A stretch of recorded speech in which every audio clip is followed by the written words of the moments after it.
In 1497, a Venetian merchant named John Cabot made landfall somewhere along the wind-swept coasts of North America.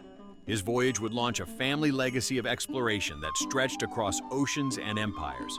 But the real story belongs to his son Sebastian, a man caught between nations whose voyages would reveal more about the New World than anyone expected. This is the forgotten tale of how the Cabots helped map a continent. Sebastian Cabot's thirst for adventure started with his father, John Cabot, a Venetian sailor who worked in the spice route of the Eastern Mediterranean. He was a fan of Columbus's voyages and was convinced that a route to China and Japan through the West existed.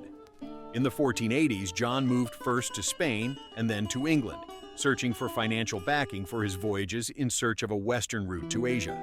Merchants from Bristol and London decided to finance his expedition, so Henry VII, King of England, authorized John to sail in search of this new route.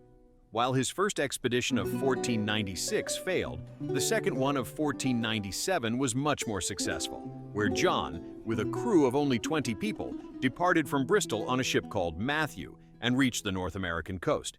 After a short exploration, the crew returned to Bristol, and John believed that he had reached Eastern Asia, the land of the Great Khan, as he described. The results of his third voyage are disputed. Some said that he died during the journey, while others sustain that he came back. His son, Sebastian Cabot, sailed with him in quite a few voyages.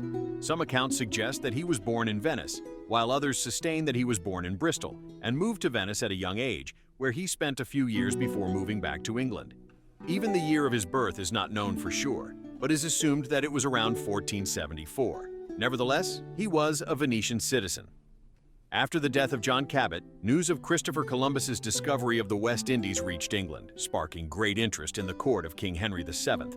Seizing the opportunity, Sebastian consulted the king, who gave him 2 caravels, 300 men, many of whom were prisoners, and everything else needed for the voyage.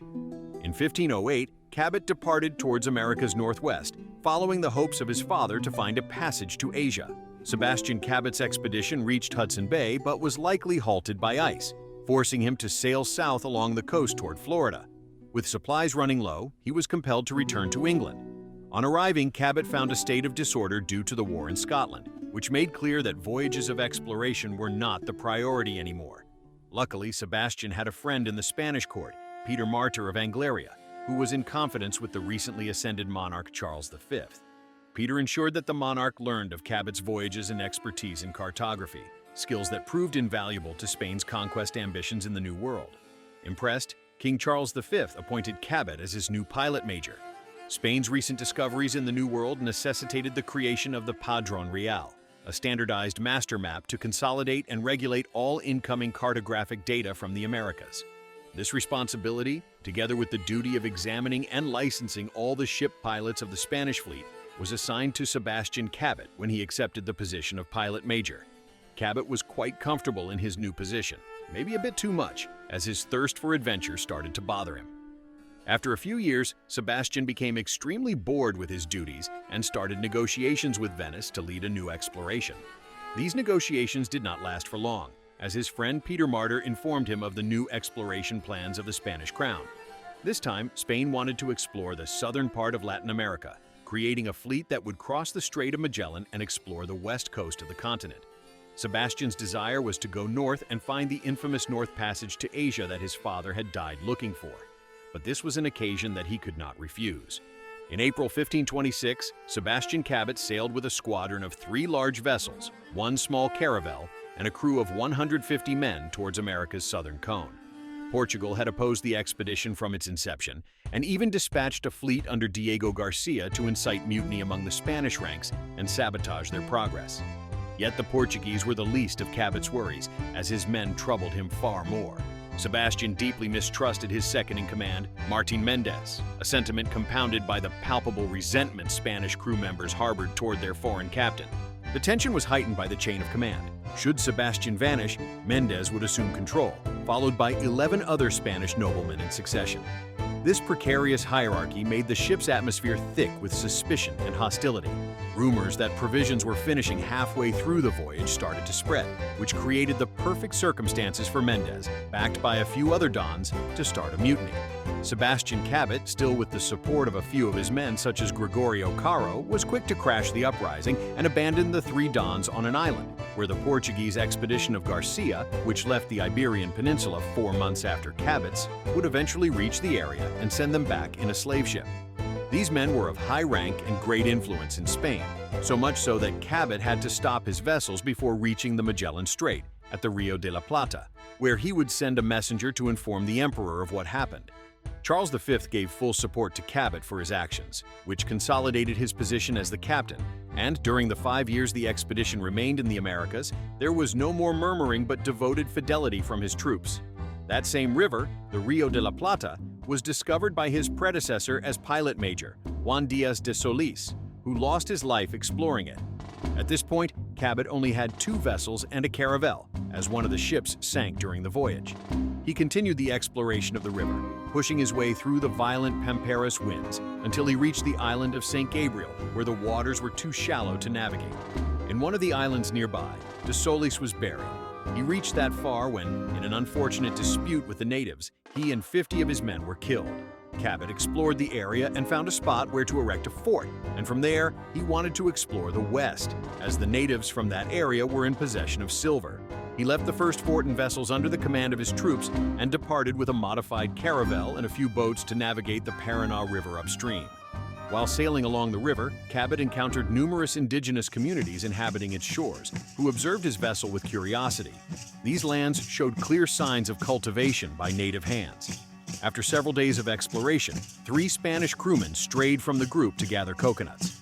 This led to an altercation with the locals, resulting in their capture. Cabot rushed to their rescue, and a sanguinary conflict ensued where 300 natives died, and Sebastian lost 25 of his men, which made his expedition too weak to continue the exploration and was constrained to return to the fort. Garcia arrived at the port ahead of Cabot, having just completed his Atlantic crossing.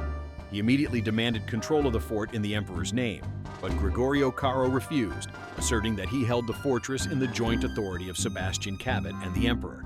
Caro permitted Garcia to enter and offered to provide for all his expedition's needs. With Garcia came imperial dispatches granting Cabot formal authorization to colonize the region for Spain, a mission Cabot embraced eagerly, having already learned that all silver possessed by the local natives originated from the mountains of Peru. Sebastian Cabot already had established a relation with the Guarani, which did start with conflicts, but with time became based on communication and trading, something that he could have done as well with the Inca in Peru. Yet fortune abandoned Cabot, for Charles V's depleted treasury could no longer finance his expedition. Rather than continuing with the cautious and diplomatic Cabot, the crown turned instead to the ruthlessly ambitious Francisco Pizarro, a man who required no royal funding, having offered to finance the expedition himself in exchange for governorship of any territories he conquered. While Cabot was waiting for orders from the crown, he erected forts, administered justice, and reduced the surrounding native nations to obedience to the emperor. When supplies stopped arriving from Spain, he set his whole crew to work and raised sufficient food to sustain themselves. Plus, he conducted studies on the land and its fertility, and classified the various products available in those lands. Garcia's men were also in the area and had committed such atrocities against the natives that they decided to exterminate the white man from those lands. One evening, the enraged natives attacked Cabot's fort, where Gregorio Caro perished in command. After this attack, Cabot and the remnant of his troops ended their 5-year expedition and returned to Spain. After returning from his voyage, Cabot moved back to Bristol in 1548, where he worked with the British expeditions to the New World, providing essential information with his maps and charts of the territory. John and Sebastian Cabot embodied the daring spirit of the Age of Exploration. Though John's quest for a western route to Asia proved misguided, his voyages opened North Atlantic navigation. Sebastian built upon this legacy, serving both England and Spain while facing mutiny, indigenous conflicts, and imperial politics. Though neither found their sought-after passages, their expeditions expanded European understanding of the Americas and set the stage for future colonization. Their stories reflect both the ambition and harsh realities of an era that reshaped the world map. Subscribe and embark on animated journeys through the Age of Discovery, where brave explorers, lost worlds, and untold stories await.